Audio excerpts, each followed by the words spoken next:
Everyone, स्वागत है आप सभी का क्लास 11th अकाउंटेंसी में। आप अब 11th क्लास में एंटर कर चुके हो और आपको यहाँ पे एक मेजर सब्जेक्ट जो कॉमर्स का होता है अकाउंटेंसी वो पढ़ना है। तो अकाउंटेंसी क्या होता है, अकाउंटेंसी कहां से इजाद हुई यानी कि कहां से पैदा हुई, इसकी जरूरत क्यों पड़ती है आपको, और अकाउंटेंसी क्या घर में भी जरूरत पड़ती है या सिर्फ बिजनेस के अंदर ही जरूरत पड़ती है। अकाउंटेंसी का जन्म कहां से हुआ, किसने इसको लिखा यानी कि किसने अकाउंटेंसी को जन्म दिया, अकाउंटेंसी का डेवलपमेंट कहां पे हुआ, इसका रेवोल्यूशन कहां पे आया और कौन कौन सी कंट्रीज में यानी कि क्या हर जगह अकाउंटेंसी की जरूरत पड़ती है, ये सारे डिस्कशन हम करेंगे आज के सेशन में।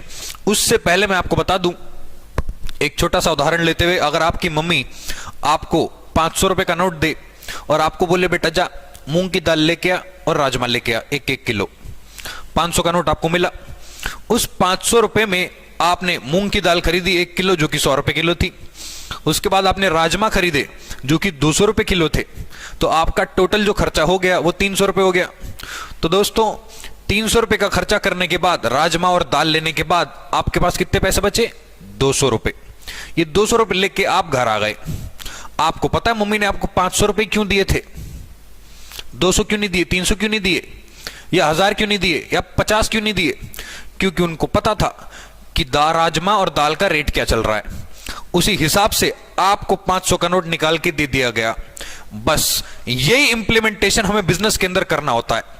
सर कैसे, तो दोस्तों इस एग्जाम्पल को समझते हैं। और इंट्रोडक्शन में मैं आपको ये नहीं बताऊंगा कि अकाउंटेंसी में क्या क्या पढ़ना है, ये इंट्रोडक्टरी सेशन सिर्फ उस बेस पे डेवलप्ड है कि अकाउंटेंसी का जन्म कहां से हुआ।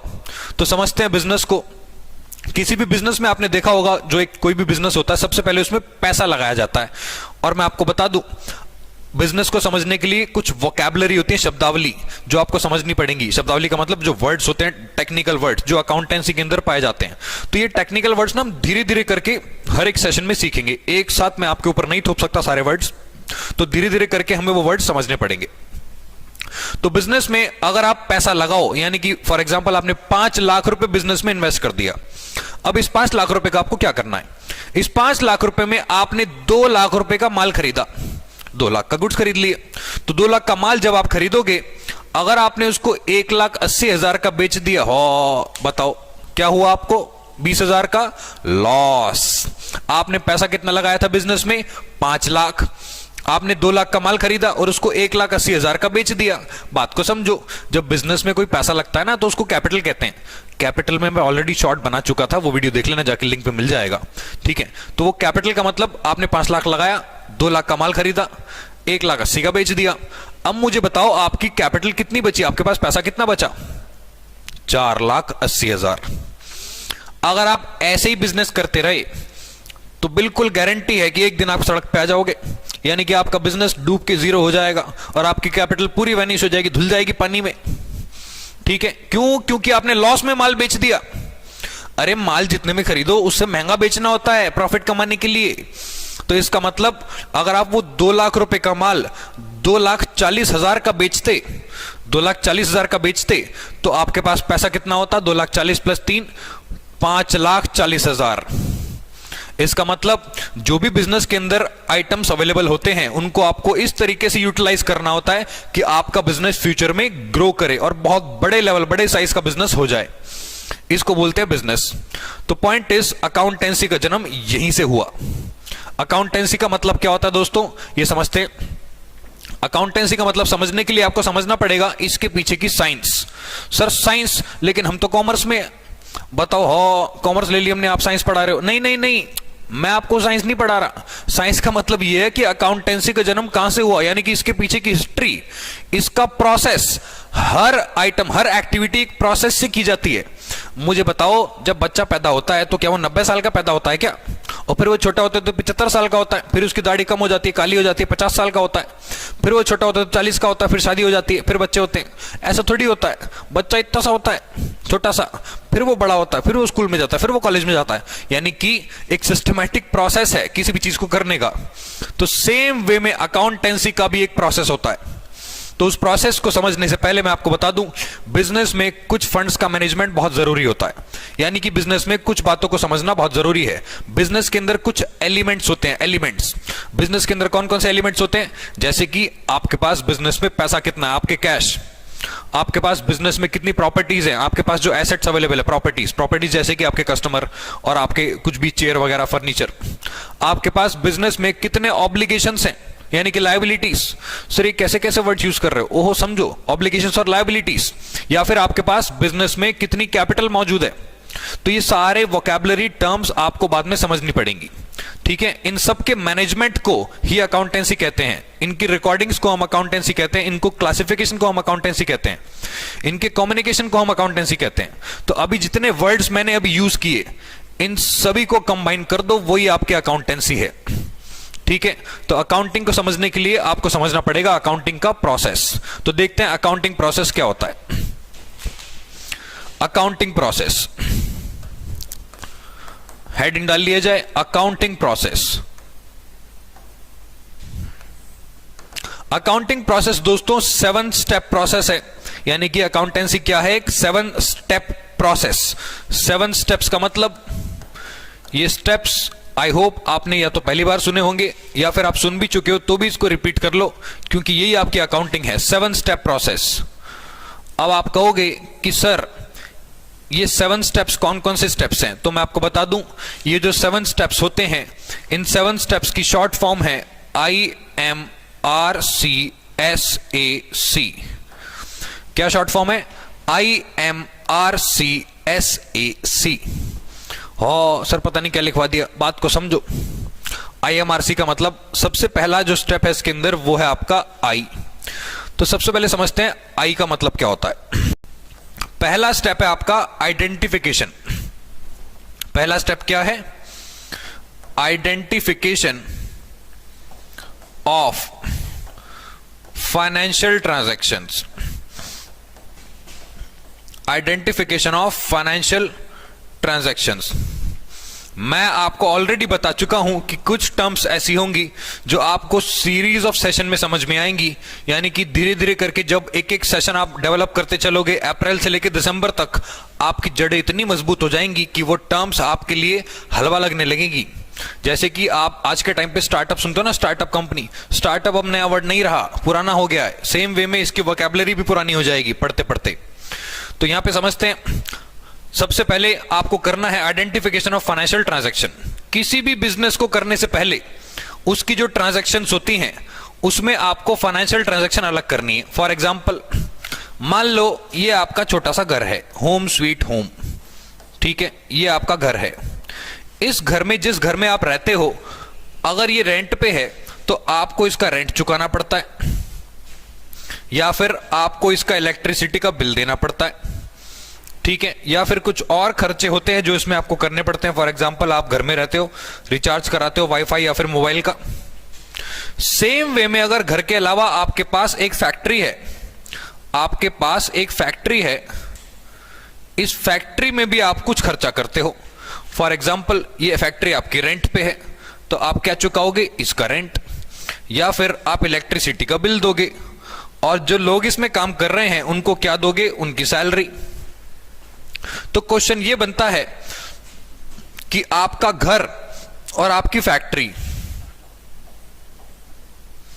इन दोनों में जो ट्रांजैक्शन हो रही हैं, ट्रांजैक्शन का मतलब होता है लेन देन। ट्रांजैक्शन क्या होती है? लेन देन। सर ट्रांजैक्शन का मतलब कोई भी पैसा लेके कुछ दिया या फिर कुछ लेके पैसा दिया। इसका मतलब कोई भी एक्टिविटी जो बिजनेस के अंदर होती है जिसमें पैसे का एक्सचेंज होता है, उसको ट्रांजैक्शन कहते हैं। जैसे कि आप बैंक से पैसे निकालते हो ना, आपके अकाउंट से पैसे कट जाते हैं, या फिर आप कुछ माल लेने जाते हो और पैसा देके आते हो, तो उसको ट्रांजैक्शन कहते हैं। वो ट्रांजैक्शन कैसी होनी चाहिए? फाइनेंशियल नेचर की। सर ये फाइनेंशियल का मतलब क्या है? फाइनेंस पे मैं ऑलरेडी शॉर्ट बना चुका था, आप ढूंढ लेना, लिंक आपको मिल जाएगा शॉर्ट का। फाइनेंस का मतलब, उस फाइनेंस वाले शॉर्ट में मैंने आपको बताया था कि फाइनेंस का मतलब क्या होता है। फाइनेंस वर्ड का बेसिक मतलब होता है बड़े अमाउंट को मैनेज करना, यानी कि मैनेजिंग ऑफ द फंड्स या फिर सोर्स ऑफ फंड्स। तो वो जो ट्रांजैक्शन है वो किस नेचर की होनी चाहिए? फाइनेंशियल नेचर की। अगर ट्रांजैक्शन फाइनेंशियल नेचर की है तो उसको आपको क्या करना है? आइडेंटिफाई, ढूंढना है। अब मुझे बताओ, आपको कुछ ट्रांजैक्शन दे रखी है। ये घर की ट्रांजैक्शन है, रेंट आपने दिया, बिल दिया, रिचार्ज कराया। ये फैक्ट्री की ट्रांजैक्शन है, रेंट दिया, बिल दिया, सैलरी दी। क्या आप बता सकते हो इन दोनों में से फाइनेंशियल ट्रांजैक्शन कौन सी है, कौन सी लेन देन ऐसी है जो फाइनेंशियल नेचर की है, बताओ कौन सी है। सर मुझे तो सारी लग रही हैं, ये भी रेंट भी, बिल भी, रिचार्ज भी, रेंट बिल, सैलरी, सारी फाइनेंशियल हैं। नहीं, फाइनेंशियल ट्रांजैक्शन बेसिक मतलब होता है वो ट्रांजैक्शन जिसमें मनी इंक्लूड हो। लेकिन सर सबके अंदर मनी आएगा ना, पेमेंट हो रही है, नहीं, जिसके अंदर बिजनेस का एलिमेंट भी हो। हां अब ठीक है।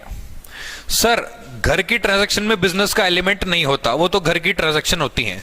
इसका मतलब इन दो सिनेरियोज में आपकी फाइनेंशियल ट्रांजैक्शन कौन सी हैं जो सिर्फ आपके बिजनेस को रिलेट करती हैं, यानी कि आपकी रेंट बिल सैलरी जो सिर्फ फैक्ट्री से रिलेट करती हैं, तो ये आपकी फाइनेंशियल ट्रांजैक्शन है। लेकिन जो घर की ट्रांजैक्शंस हैं वो फाइनेंशियल नहीं है, these are not financial. Notes आपको ऐप के अंदर मिल जाएंगे, मैं डिस्क्रिप्शन में ऐप का लिंक डाल दूंगा, ऐप डाउनलोड कर लेना और डाउनलोड करके वीडियोस देख लेना, वीडियोस देख के नोट्स डाउनलोड कर लेना। नोट्स से फायदा हो तो रिव्यू डाल देना ऐप के ऊपर, ठीक है। आगे चलते हैं अगले प्रोसेस पे। मैंने आपको बताया था कि 7 स्टेप प्रोसेस होता है अकाउंट्स का। तो 7 स्टेप प्रोसेस का मतलब पहला आइडेंटिफिकेशन ऑफ फाइनेंशियल ट्रांजैक्शन, दूसरा measurement in terms of money, दूसरे का मतलब है एम। तो पहला था आपका आई, दूसरा जो स्टेप है वो होता है आपका aim. Step number 2, step number 2 है आपका measurement in terms of money, measurement in terms of money, measurement in terms of money. अब बात आती है मेजरमेंट का मतलब क्या है। सर मेजरमेंट का मतलब क्या होता है? मेजरमेंट का मतलब नाप लेना। टेलर के पास जाते हो ना, वो आपकी कमर का नाप लेता है, तो उसको बोलते हैं मेजरमेंट। सेम वे में ऊपर आपने कुछ ट्रांजैक्शंस को आइडेंटिफाई किया था, फाइनेंशियल ट्रांजैक्शन को। तो वो जो फाइनेंशियल ट्रांजैक्शन थी, फॉर एग्जांपल वो जो आपके फैक्ट्री का रेंट था, वो जो आपके फैक्ट्री की सैलरी थी, वो जो आपकी फैक्ट्री का बिल था, इनका अमाउंट कितना है, अमाउंट कितना है, ये मेजर करने को बोलते हैं measurement in terms of money. यानी कि how much amount has been paid, how much amount has been paid against these expenses. तो ये जो एक्सपेंसेस आपने लिखे थे, खर्चे, इनका अमाउंट आपने कितना पे किया, इस मेजरमेंट को बोलते हैं measurement in terms of money. पता है क्यों? क्योंकि ये किए बिना आप अगले स्टेप पे नहीं पहुंच सकते। मुझे बताओ बच्चा बड़ा कब होगा? जब वो छोटा होगा। छोटा कब होगा? जब वो पैदा होगा। हाँ, अरे स्टेप बाय स्टेप चलना है ना, बात को समझो। ये स्टेप्स आपस में जुड़े हुए हैं, ये स्टेप्स आपस में जुड़े हुए हैं। तुम बाजार से घर सब्जी लेके कैसे आओगे? जब तुम बाजार लेने सब्जी लेने के लिए बाजार निकलोगे तभी तो सब्जी लोगे। तो स्टेप बाय स्टेप चलेंगे तभी अगले स्टेप पे आप पहुंच पाओगे। पिछले स्टेप किए बिना अगला स्टेप पॉसिबल नहीं है। ये सातों स्टेप्स आपस में जुड़े हुए हैं। तो पहला स्टेप क्या था? आइडेंटिफिकेशन।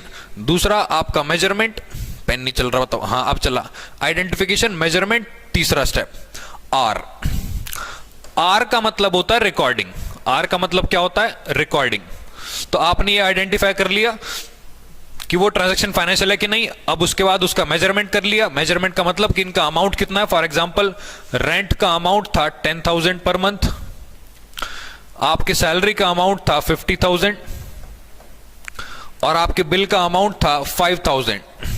तो ये आपने क्या कर लिया? इनको मेजर कर लिया। इसको बोलते हैं मेजरमेंट। अब आते हैं तीसरे स्टेप पे, स्टेप नंबर 3। स्टेप नंबर 3 में आएगा आपका रिकॉर्डिंग। स्टेप नंबर 3 में क्या आएगा? रिकॉर्डिंग। रिकॉर्डिंग बताने से पहले मैं आपको बता दूं, जो हमारी अकाउंट्स होती है ना, अकाउंट्स, जो अकाउंट्स होती है, सब्जेक्ट अकाउंटेंसी, इसका ना एक ऑब्जेक्टिव होता है, मेन ऑब्जेक्टिव। किसी भी बिजनेस में जब आप अकाउंट्स बनाते हो, अकाउंट्स क्या होता है उसको भूल जाओ, वो हम सीख लेंगे कभी ना कभी। अकाउंट्स का मेन ऑब्जेक्टिव, जो उद्देश्य होता है, जो आपको अचीव करना होता है अकाउंट्स करके, अकाउंट्स रिकॉर्ड करके, वो होता है प्रॉफिट निकालना, कैलकुलेशन ऑफ प्रॉफिट। क्या होता है? कैलकुलेशन ऑफ प्रॉफिट, यानी कि आपके बिजनेस ने कितना प्रॉफिट अर्न किया या फिर आप लॉस में गए, नुकसान, इसको बोलते हैं कैलकुलेशन ऑफ प्रॉफिट। तो अकाउंट्स का मेन ऑब्जेक्टिव क्या है? Calculation of profit. इस प्रॉफिट को अचीव करने के लिए, प्रॉफिट निकालने के लिए आपके पास रिकॉर्ड होने जरूरी है।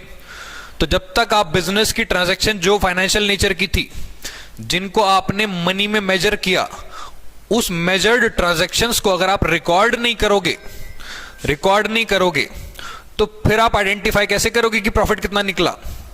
बात क्लियर है? इसका मतलब रिकॉर्डिंग करने के लिए, रिकॉर्डिंग किए बिना आप प्रॉफिट नहीं निकाल सकते। तो जितनी भी ट्रांजैक्शन होती है बिजनेस के अंदर, उसको हम क्या करते हैं? रिकॉर्ड। अब बात यह आती है कि रिकॉर्ड कहां पे किया जाए। तो रिकॉर्ड करने के लिए ना एक बुक अवेलेबल होती है। एक बुक होती है किताबिया, छोटी सी किताबिया। इस बुक का नाम है जर्नल। जर्नल सर ये क्या होता है? बाद में सीखेंगे। जर्नल आपकी प्राइमरी बुक होती है, यानी कि ऐसी बुक जिसमें हम पहली बार किसी भी फाइनेंशियल ट्रांजैक्शन को रिकॉर्ड करते हैं। प्राइमरी बुक, इसको फर्स्ट बुक भी कहते हैं। ये ऐसी बुक है सर, प्राइमरी स्कूल वाली बुक जिसमें हम एबीसीडी पढ़ते थे, ओहो यही समझ लो। इसमें भी हम अकाउंट्स की एबीसीडी लिखते हैं। तो जो भी ट्रांजैक्शन आपने फाइनेंशियल करी, जैसे कि आपने रेंट पे किया, आपने सैलरी पे की, या आपने माल बेचा, या फिर आपको रिफंड आया, रिटर्न हो गया माल, वो सारी ट्रांजैक्शंस को हम इस बुक के अंदर रिकॉर्ड कर देते हैं। इस बुक को हम क्या बोलते हैं? जर्नल। और एक चीज और मैं आपको बता दूं, जर्नल के साथ साथ कुछ और बुक बनाई जाती हैं, उनको बोलते हैं सब्सिडियरी बुक्स। Subsidiary books. हो सर ये क्या है? सब्सिडियरी का मतलब होता है हेल्पफुल बुक्स। हेल्पफुल, इसको आप ट्रांसलेट करोगे गूगल पे तो निकल के आएगा सहायक पुस्तकें। इतनी ज्यादा हिंदी पे मत जाओ, कैसे भी पढ़ लो। सब्सिडियरी बुक्स क्या होती हैं? Helpful books. ठीक है, ये हेल्पफुल बुक्स कौन सी होती है बाद में देखेंगे। अभी के लिए बात को समझो, आपको क्या करना है? ट्रांजैक्शंस को रिकॉर्ड करना है। किसके अंदर? एक बुक के अंदर, जर्नल और सब्सिडियरी बुक्स के अंदर।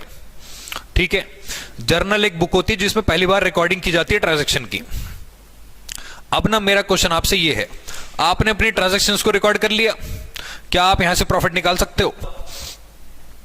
The answer is yes.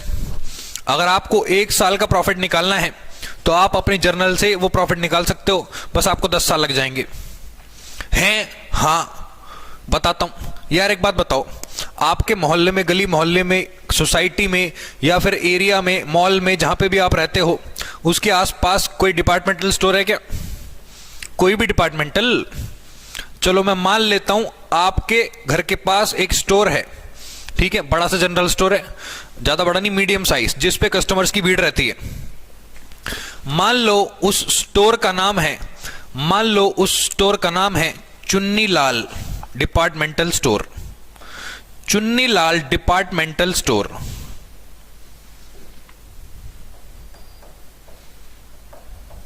Chunnilal departmental store.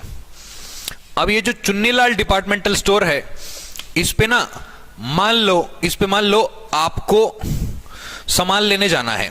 ठीक है, आपको सामान खरीदना है घर का, यानी कि आपको घर का राशन खरीदना है, ग्रोसरी ले लो या फिर कुछ भी ले लो, आपको घर का सामान खरीदना है। घर का सामान लेने के लिए आप इसके पास जाते हो और आप देखते हो इसके पास बहुत सारे कस्टमर खड़े हैं। इसके पास जो कस्टमर खड़े होंगे वो आमूमन कितने होंगे? आमतौर पे 1 मिनट के अंदर कितने कस्टमर होंगे इसके पास? मैं ले रहा हूं मरे से मरा 2, चलो 3 ले लेते हैं। ठीक है, यानी कि इसके पास 1 मिनट में कितने कस्टमर होते हैं? 1 मिनट में 3 कस्टमर। अगर ये 1 मिनट में 3 कस्टमर्स को हैंडल कर लेता है तो ये 1 घंटे में कितने कस्टमर हैंडल करेगा? 1 घंटे में कितने मिनट होते हैं? 60। ठीक है, तो 1 आवर में, 1 घंटे में इसके पास 60 × 3 यानी कि 180 कस्टमर्स इससे सामान खरीद लेते हैं। देखो मैं सिर्फ ये एक एस्टिमेट ले रहा हूं कि वो मीडियम साइज डिपार्टमेंटल स्टोर है। अब 1 घंटे में अगर इसके पास 180 कस्टमर आते हैं, तो अगर ये दिन में 10 घंटे दुकान खोलता है, वैसे डिपार्टमेंटल स्टोर ज्यादा टाइम के लिए खुलते हैं, 12-14 घंटे के लिए, 10 घंटे में यानी कि एक दिन में ये कितने कस्टमर हैंडल कर लेता होगा? 180 इंटू में 10, कितने कस्टमर हो गए? 1800 कस्टमर्स। 1800 कस्टमर्स। मजा नहीं आया सर, मजा नहीं आया। नहीं मजा आया, अभी और लो मजे। अगर ये एक दिन में 1800 कस्टमर देखता है तो मुझे बताओ पूरे महीने में कितने कस्टमर देखेगा? पूरे महीने में यानी कि 1 मंथ में अगर ये 25 दिन खुलता है, ठीक है, 25 दिन, 1800 कस्टमर्स अगर 25 दिन आएंगे, चलो मैं 30 दिन लगा लेता हूं, 30 डेज, तो एक महीने में ये कितने कस्टमर्स हैंडल करेगा? 54,000 कस्टमर्स। सर मजा नहीं आया। ठीक है, अभी और लो। मजा नहीं आया। अगर ये एक महीने में 54,000 कस्टमर देखता है तो मुझे बताओ ये पूरे साल में कितने कस्टमर हैंडल करेगा? बताओ ना, पूरे साल में कितने कस्टमर हैंडल करेगा? तो दोस्तों पूरे साल में 1 ईयर में मैं ना अब इस एस्टिमेट को थोड़ा कम कर रहा हूं। ये 54,000 की जगह मैं 50,000 ही लेता हूं। ठीक है, 50,000 कस्टमर, 50,000 कस्टमर अगर पूरे साल आएंगे तो इंटू 12 कर दो, ये कितना हो जाएगा? 6 लाख। 6 लाख कस्टमर्स इसने सर्व कर दिए एक साल में। मजे की बात बताऊं, ये 6 लाख कस्टमर क्या एक टॉफी लेके जाएंगे दुकान से, या कुछ लिस्ट लेके आएंगे सामान खरीदने की? लिस्ट लेके आएंगे। मेजॉरिटी केस में लोग ज्यादा 2, 4, 5 आइटम लेते ही लेते हैं। वो अलग बात है आप खाली दूध का पैकेट लेने गए उसके पास। तो बात को समझो, अगर एक कस्टमर 2 आइटम लेके जा रहा है, बिल्कुल मरे से मरा 2 आइटम, तो मुझे बताओ कि जो ट्रांजैक्शंस हो जाएंगी पूरे साल की, ट्रांजैक्शंस, लेन देन पूरे साल की transactions is equal to 6 lakh into में 2 items, 12 lakh transactions. 12 lakh transactions business के अंदर हो जाएंगी सिर्फ माल बेचने की। सेल ये सिर्फ सेल की ट्रांजैक्शन है जो बिजनेस के अंदर हो जाएंगी। अब आप सोचो, अगर सेल की ट्रांजैक्शन बिजनेस में 12 लाख ट्रांजैक्शन है और इन 12 लाख ट्रांजैक्शन को मैं इस एक किताब के अंदर रिकॉर्ड कर रहा हूं, निकाल लो प्रॉफिट। मजा आ जाएगा। इतनी बड़ी किताब बन जाएगी, 6 फीट की जितनी मेरी हाइट है। तुम सिर्फ सेल की ट्रांजैक्शन 12 लाख है यार, तुम माल खरीदोगे नहीं क्या? सैलरी नहीं दोगे, इलेक्ट्रिसिटी का बिल नहीं दोगे, भाड़ा, किराया, बहुत सारे खर्चे होते हैं, पेटी एक्सपेंसेस, वो सारे खर्चे तुम एक ही बुक के अंदर रिकॉर्ड कर दोगे तो प्रॉफिट कैसे निकालोगे? दिमाग में भूसा भर जाएगा। इसका मतलब रिकॉर्डिंग तरीका नहीं है प्रॉफिट निकालने का, इसीलिए अगला स्टेप अपनाया गया है। उम्मीद करता हूं आपको बात समझ में आ रही होगी। तो यहां पे 12 लाख ट्रांजैक्शन को रिकॉर्ड करोगे तो प्रॉफिट नहीं निकलेगा एक ही बुक से। ठीक है, इसीलिए सब्सिडियरी बुक्स और जर्नल बनाए जाते हैं, लेकिन इनसे प्रॉफिट नहीं निकाला जाता। हमें क्या करना होगा? इसको थोड़ा सा शॉर्ट करना होगा। शॉर्ट करने के लिए पहले हम करेंगे अगला स्टेप फॉलो। 3 स्टेप्स फॉलो हो चुके हैं। पहला स्टेप क्या था? Identification, measurement, recording. 3 स्टेप हो गए। अगला स्टेप क्लासिफिकेशन। अगला स्टेप क्या है आपका? क्लासिफिकेशन। तो स्टेप नंबर